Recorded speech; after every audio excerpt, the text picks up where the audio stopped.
5 500 €, c'est le prix de ce VTT assistance électrique. Vous allez me dire, c'est trop cher? Peut-être, mais la vraie question, c'est combien coûte un VTT assistance électrique sur 3 ans? Aujourd'hui, je vous livre mes impressions sur ce Giant Stance i+0, mais je vais également décortiquer le coût réel d'un VTT assistance électrique. Achat, revente, batterie, usure, on chiffre tout. Allez, c'est parti!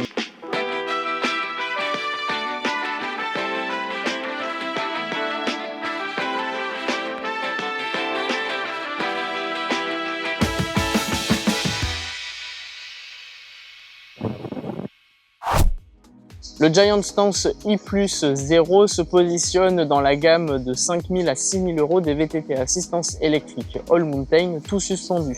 Le marché aujourd'hui du VTT assistance électrique, c'est aux alentours des 3 500 à 4 500 € pour de l'entrée de gamme en tout suspendu. Le milieu de gamme se situe entre 5 000 et 7 000 € et le haut de gamme entre 7 000 et 10 000 € et plus. Ce Stance i+, se situe donc dans la fourchette basse du milieu de gamme, et pour Giant, c'est un choix stratégique, c'est un positionnement stratégique, puisque la marque souhaite offrir avec ce modèle un vélo All Mountain accessible et cohérent. Mais le prix d'achat du vélo, ce n'est que le début.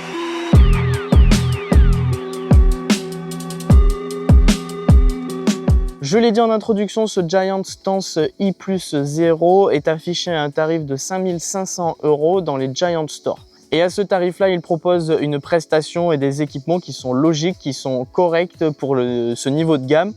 On y retrouve notamment au niveau du moteur un Giant SyncPro Drive 3X avec 100 Nm de couple et jusqu'à 800 watts de puissance maximale, le tout pour un poids contenu de 2,6 kg. Au niveau de la batterie, on est sur une capacité de 800 Wh. Au niveau des suspensions, c'est un duo de chez Fox avec à l'avant une fourche Fox 36 rythme en 150 mm de débattement et à l'arrière l'amortisseur, c'est également un Fox Float X Performance en 140 mm de débattement. Au niveau du freinage, c'est Shimano qui s'en charge avec des Shimano XT 4 pistons avec un disque à l'arrière en 203 mm et à l'avant 220 mm. Au niveau de la transmission, c'est également Shimano qui s'en charge avec un Shimano XT 12 vitesses. Et enfin, au niveau des roues, on est sur une paire de roues maison en aluminium avec une largeur interne de 30 mm qui est compatible tubeless. Vous avez vu, à ce prix-là, l'équipement est plutôt correct et plus que correct, mais il va falloir ajouter aux 5 500 € d'achat quelques accessoires qui ne sont pas toujours inclus. Je parle notamment des paires de pédales. Donc si c'est comme moi des SB3 Chroma automatiques, ça coûte aux alentours des 75 €. À l'inverse, si vous êtes plutôt pédale plate, il y a les SB3 Spectrum qui coûtent plutôt 85 €. Mais vous allez également pouvoir rajouter une protection de cadre. Et oui, le vélo il est neuf, on n'a pas envie de l'abîmer avec la première pierre, donc on met un kit de cadre complet qu'on peut trouver aux alentours de 50 ou jusqu'à 100 €. Sur ce Giant Stance i+0, on a la possibilité de mettre un porte-bidon et donc un bidon. Donc peut-être qu'il va falloir l'acheter également. Porte-bidon, bidon, environ 25 €. Et enfin, on va peut-être décider de prendre une assurance. C'est optionnel, mais c'est souvent recommandé. C'est souvent des assurances vol et casse. Ça coûte à peu près 180 € par an, soit 540 € sur 3 ans. Donc si je fais le récap sur le prix d'achat total du vélo, dans la configuration minimale, c'est-à-dire sans assurance et avec la paire de pédales la moins chère, on est sur un total de 5 500 € pour le vélo, 75 € pour les pédales, 50 € pour le kit cadre de protection et enfin 25 € pour le porte-bidon bidon. Ça fait un total de 5 650 €. Et à l'inverse, dans la configuration maximale, donc avec l'assurance et avec des pédales un petit peu plus chères, on est donc sur 5 500 € pour le vélo, 85 € pour les pédales, 50 € de kit cadre protection, 25 € pour le bidon, le porte-bidon et 540 € d'assurance sur 3 ans. Ça représente un budget total de 6 200 €. Ok, on vient d'acheter son VTT assistance électrique, c'est la folie, on est trop content, on va pouvoir profiter dans les sentiers, découvrir plein d'endroits, se faire plaisir. Mais sur 3 ans, un VTT assistance électrique comme tous les VTT, ça va s'user. Donc il va falloir passer par la case réparation et on va voir dans l'atelier qu'est-ce que ça donne au niveau du tarif.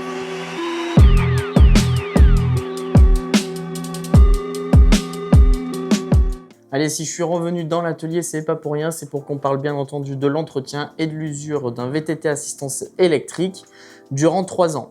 Donc je suis parti d'une hypothèse qui était plutôt simple. L'idée c'est de faire 2500 km par an, donc 7500 km sur 3 ans.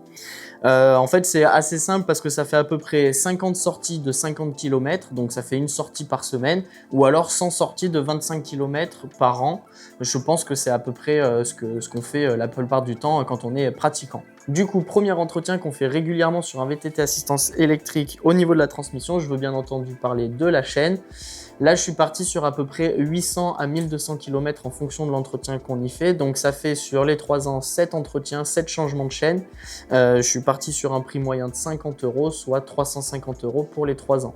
Ensuite, toujours au niveau de la transmission, on va parler de la cassette. On peut faire entre 2000 et 3000 km avec une cassette. Donc là, je suis plutôt parti sur 3 remplacements sur 3 ans avec un prix moyen de 200 €. Ça va faire un total de 600 €. Autre consommable à remplacer régulièrement, les plaquettes de frein. Donc là, je suis parti sur 800 à 1200 km à peu près en moyenne. Bien entendu, ça dépend de la garniture, ça dépend aussi du terrain sur lequel on roule. Du coup, ça fait 6 changements par an à 50 € en moyenne pour la paire, donc avant-arrière. Et donc, ça fait un total de 300 €. Au niveau de la zone de freinage, un autre consommable à remplacer tous les 2000 à 2500 km, c'est les disques de frein.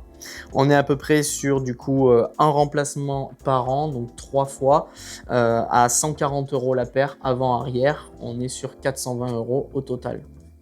Là, on va parler d'un gros poste de dépense, bien entendu, c'est les pneumatiques. Donc là, je suis parti d'une paire de pneus, on changeait complètement la paire de pneus, donc avant-arrière.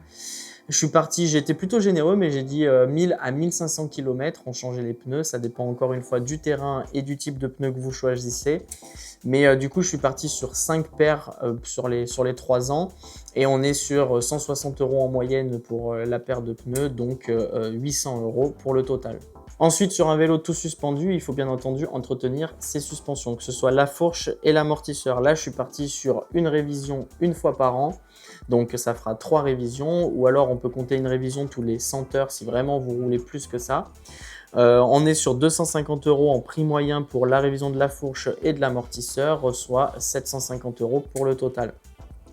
Et enfin, une révision qui est spécifique au VTT assistance électrique, c'est bien entendu la révision moteur. Là, c'est environ tous les 2-3 ans, donc j'ai prévu 100 € dans mon cas.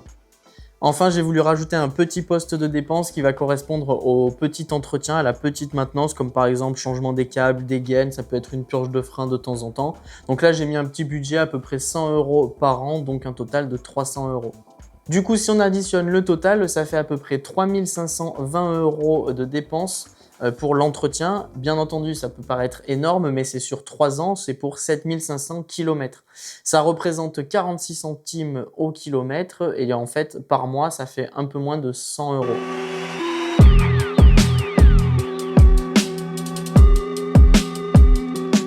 Parlons maintenant de la batterie. Sur ce vélo, c'est une capacité de 800 Wh. Et sur les batteries, en moyenne, le cycle théorique, il est entre 500 et 800 cycles de recharge. Mais attention, un cycle de recharge, c'est de 0 à 100%.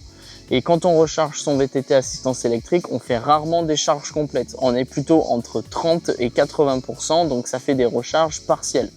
Si on regarde du coup ce chiffre-là, au niveau des recharges partielles, on est plutôt à 1000 voire 1200 cycles de recharge partielle avant qu'une batterie soit usée et à remplacer. Donc maintenant, dans l'usage, j'ai regardé l'autonomie que propose une charge. Lorsque je charge ma batterie à 100%, j'ai sélectionné 3 modes sur les 5 que propose mon Giant.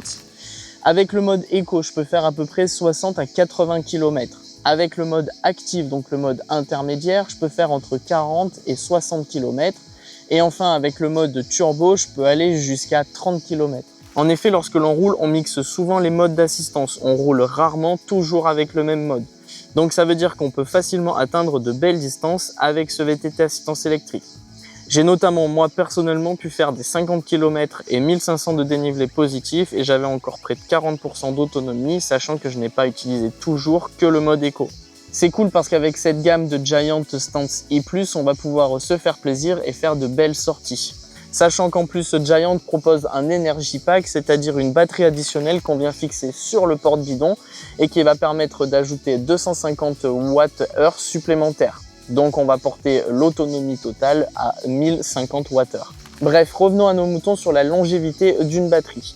Donc sur 7500 km que je réalise en 3 ans, si je le divise par 50 km par sortie, ça me fait environ 150 cycles de charge. Sur 3 ans, 150 cycles de charge, je suis très loin de mes 1000 à 1200 cycles. Ça veut donc dire que ma batterie, au bout de 3 ans, elle conserve pleinement ses capacités et que j'ai absolument pas besoin, au bout de 3 ans, de prévoir son remplacement. Donc là, au niveau du coût sur la batterie, il est de 0.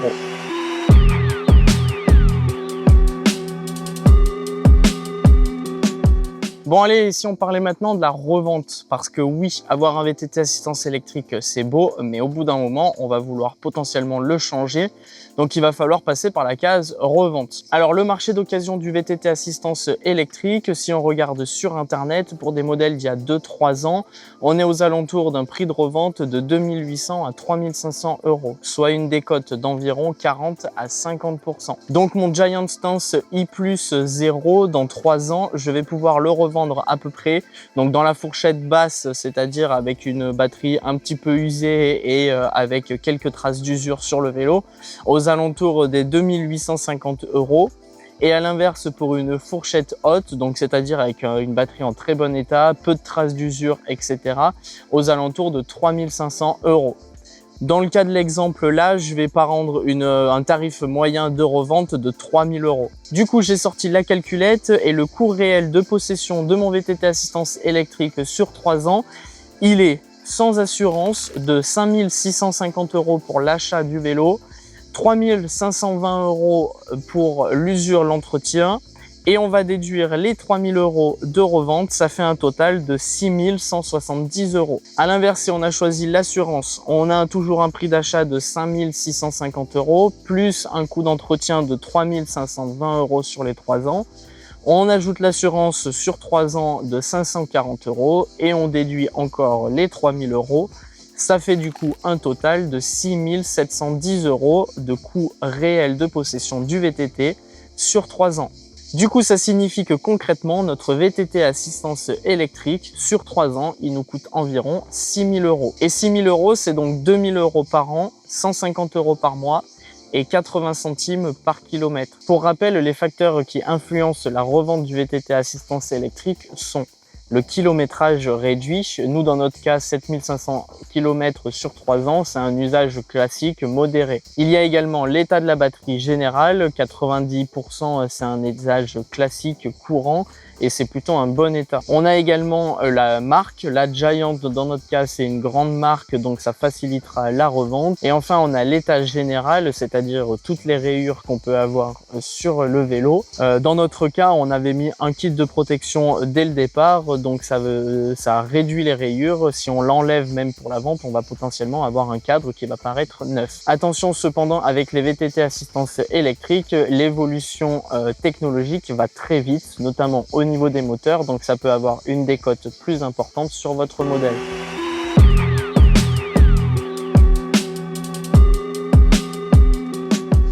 Alors, on va comparer avec un VTT musculaire avec le même niveau de gamme, donc c'est-à-dire qu'on va acheter un VTT tout suspendu musculaire à 5500 €. Sur 3 ans, on fait le même nombre de kilomètres, 7500 km. On a un coût total d'achat d'environ 5500 € d'achat, 150 € d'achat pour les équipements. L'entretien sur 3 ans est d'environ 3200 €. On revend le vélo après 3 ans à 2500 €, ça fait un coût total d'achat de 6470 €. Alors que mon Giant Stance i+0, on l'achetait environ 6000 €, donc il y a une différence d'environ 470 € sur 3 ans. Un VTT à assistance électrique coûte donc moins cher sur 3 ans qu'un VTT musculaire, même niveau de gamme. Ça vous paraît surprenant, mais c'est normal puisque la décote sur un VTT musculaire, elle est plus importante que sur un VTT assistance électrique. On est aux alentours des 55% pour un VTT musculaire contre environ 50% pour un VTT assistance électrique. Cette décote plus importante, elle est due à un marché qui est saturé pour le VTT musculaire et à une plus faible demande pour le milieu de gamme en musculaire. Je me suis amusé à ramener le coût total par sortie du VTT et du VTT assistance électrique. J'ai pris comme scénario 50 sorties par an, donc sur 3 ans, ça fait un total de 150 sorties. Avec le VTT assistance électrique, donc j'ai pris 6 000 € divisé par 150 sorties, ça fait un coût total par sortie de 40 €. Côté VTT musculaire, à 5 500 €, j'ai pris donc le prix d'achat total tout inclus, 6 470 € divisé par 150, ça revient à 43 € par sortie. Là, la différence, elle est quasiment nulle, c'est 3 € par sortie, c'est pas grand chose. Par contre, ce que le VTT assistance électrique a en plus, c'est des montées de col inaccessibles en VTT musculaire. On peut parcourir 50 km en 3 heures au lieu de 5 heures en temps normal. On peut rouler avec des amis qui sont plus forts sans forcément être largués. On peut faire 2 à 3 fois plus de dénivelé dans le même temps et sur un parcours différent. Et on peut continuer à rouler malgré une blessure, la fatigue ou encore les années qui passent. Et c'est là que la perception change parce que pour le même prix, on peut avoir un VTT assistance électrique qui nous permet de faire bien plus. Bon, jusque-là, on a vu combien coûtait réellement un VTT assistance électrique, mais maintenant, on va aller plus loin et on va voir si ce Giant Stance i+0 mérite réellement son tarif de 5 500 €. Parce qu'à ce prix-là, on n'achète pas seulement une batterie et un moteur, on achète un équipement, une géométrie, un cadre, une promesse. Alors, est-ce que oui ou non, ce Giant Stance i+ mérite ce tarif? Déjà, ce Giant, ce n'est pas un enduro, c'est un trail all mountain qui développe 150 mm à l'avant et 140 mm à l'arrière. Son programme, il est fait pour la polyvalence, pour des montées efficaces, des descentes efficaces, bref, un programme complet.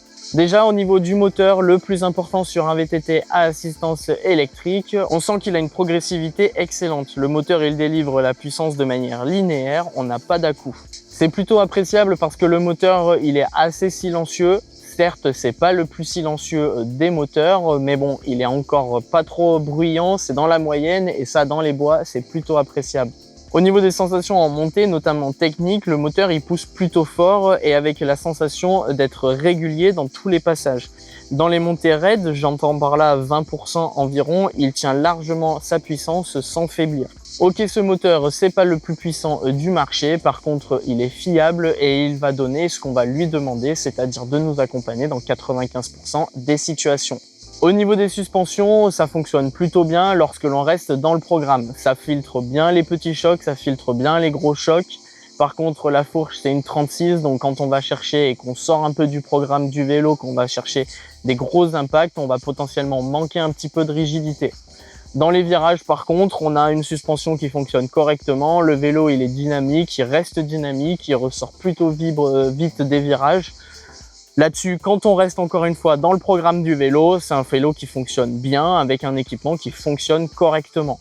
Au niveau du comportement du vélo de manière générale, on a une bonne rigidité latérale. Le cadre, il est bien entendu en aluminium, c'est du Alux SL de chez Giant et il est plutôt bien conçu. Honnêtement, on ne ressent pas forcément de flex parasite dans les relances notamment.